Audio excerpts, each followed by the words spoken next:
మాకు ఎప్పుడు రాలేదు. ఏం రాలేదు. కేసీఆర్ ఉన్నప్పుడు ఏం రాలేదు కానీ లంచ కూడా వచ్చినాకనే ఇట్లా అవుతుంది. మరి ఎప్పుడు రాంది? మరి ఇప్పుడు పుట్టి పెరిగింది ఇక్కడే మొత్తం మేము ఇక్కడ. ఇప్పుడు వచ్చి కొండేళ్ళ చేస్తారు. రేపటి నాడు మేము ఎట్లా బతకాలి? మా పిల్లలకు భవిష్యత్తు ఎట్లా? మేము రోజు తిని పని చేసుకునేది ఇక్కడ. తెల్లారితే మేము మాకు పూట గడిచేది ఎట్లా? ఇట్లా మొత్తం అన్యాయంగా మొత్తం గులగొట్టేస్తుంటే మాకు ఎట్లా? నాకు నష్టపరిహారం ఎట్లా వస్తుంది? మా షాపులు పోయినాయి. ఇప్పుడు లక్ష రూపాయలు ఎందుకు మేము చేపించుకున్నాం. ఇది అంతా షెడ్లు అవి ఇవి రేకులు అన్ని వేయించుకున్నాం. ₹1 ఎవరు తీసుకొచ్చి ఇచ్చిన లేడు. పెన్షన్లు అన్నారు, అవన్నారు ఇవన్నారు, ఎవరేం రూపాయి ఇస్తలేడు. కొద్దిగా లేక మేము కష్టపడి బతకటోళ్ళం. మేము ఏం లేదు, ₹1 కూడా ఏం లేదు మాకు. బస్సులో ఒకటి ఫ్రీ పెట్టిరన్న, ఇంకేం లేదు. మాకు అదే అర్థమైతలేదు. మరి ఎవరిని పోయి అడగాలంటే అర్థమైతలేదు. మాకు న్యాయం చేస్తలేదు ప్రభుత్వం. అసలుంటిదే మాకే అన్యాయం చేస్తున్నాం. ఇంకేమన్నా అడుగుతాం మేము? కేసీఆర్ ఉన్నప్పుడైతే మంచిగా ఉండే. ఇంకా రేవంత్ రెడ్డి వచ్చినప్పటి నుంచి ఒక్కడికి ఏం మంచి కాలేదు. అసలు ఏం కాలేదు. కేసీఆర్ ఉన్నప్పటి నుంచి అయితే ఏం కాలేదు. ఈ రేవంత్ రెడ్డి వచ్చినప్పటి నుంచి ఇట్లా చేస్తున్నాం. అంటే లేని వాళ్ళు బతకొద్దు, ఉన్నోళ్ళే బతకాలనేది వాళ్ళ కాన్సెప్ట్ మొత్తం. అట్లా ఉంది వాళ్ళది. ఉన్నోడే బతకాలి. మడగలలో ఉన్నోళ్ళు బిల్డింగ్లు ఉన్నోళ్ళకే డబుల్ బెడ్రూమ్లు ఇచ్చారు. ఇక వాళ్ళకి రోడ్డు మీద ఉన్న వాళ్ళకైతే డబుల్ బెడ్రూమ్ రాలేదు. 4 అంతస్తులు 3 అంతస్తులు ఉన్న వాళ్ళకి డబుల్ బెడ్రూమ్లు ఇచ్చారు. మాకు మాత్రం ఏమి ఇవ్వలేదు ఇంతవరకు. డబుల్ బెడ్రూమ్ ఇవ్వలేదు, ఏది ఇవ్వలేదు. మరి ఏం న్యాయం చేయాలనుకుంటున్నారో మరి అది న్యాయం చేయాలి. ఏం చెప్తాం? ఇక మాకు ఇక గులగొట్టిరు. మాకు న్యాయం కావాలి అంతే. అంతకుమించి ఇంకేమేం మాట్లాడేది ఏం లేదు. అట్లా అసలు పర్మిషన్ అసలు కూడా చెప్పలేదు. మాకు నోటీస్ ఇవ్వలేదు, ఏమి ఇవ్వలేదు ఇప్పటి వరకు కూడా. వాళ్ళు ఏమో నోటీస్ ఇచ్చామో మీరు ఎందుకు తీయలేదని మాట్లాడతారు. మాకు ఒక నోటీస్ కదా, ఒక పేపర్ కూడా ఇవ్వలేదు సార్. మొన్న ఒక 20 రోజుల కింద హోలీ పండుగ ముందు వచ్చి మీరు జిఎంసీ వాళ్ళకి ఫైన్ కట్టాలని చెప్పి ఫైన్ కట్టించుకొని వెళ్ళారు. 1000 రూపాయలు ఒక షాప్ కి 1000 రూపాయలు అంటే 5 షాపులు ఉన్నాయని 5000 కట్టాము. అప్పుడు కూడా చెప్పలేదు మీరు తీసేయాలని. ఇప్పుడు సడన్ గా వచ్చి ఇలా తీసేస్తే మేము ఎక్కడ బతకాలి, ఏం చేయాలి? అసలు పిల్లలు పెట్టుకొని అసలు ఏం అర్థమైతే. నాకైతే షుగర్ బీపీ 2 ఉన్నాయి సార్. ఇప్పుడు పొద్దున్న నుంచి హెడ్ఏక్ అయితే చాలా వస్తుంది సార్. అక్కడైతే ఇంకా షాప్ అయితే మొత్తానికే కూలగొట్టేది సార్ నాది.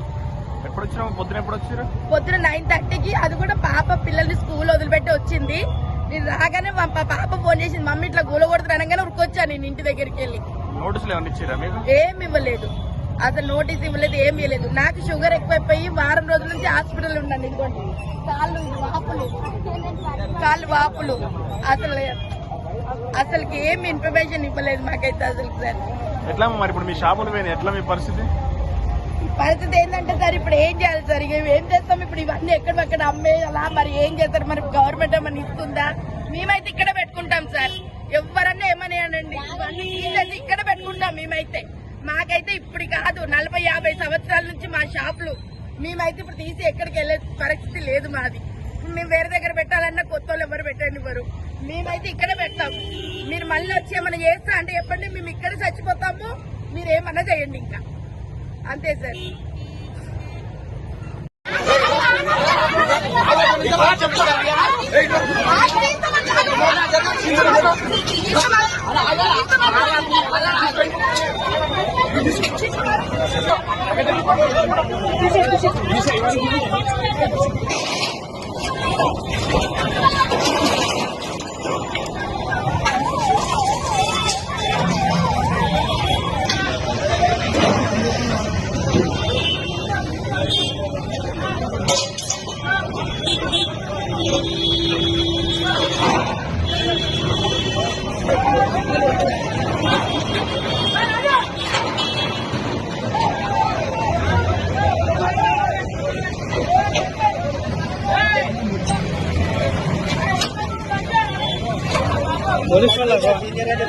పోలీస్ వాళ్ళగా షూటింగ్ తీసుకుని చూడాడు.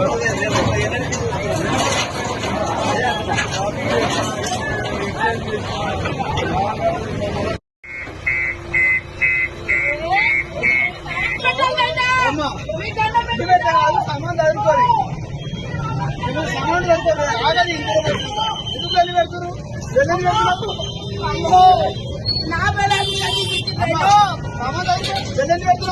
చదువుకో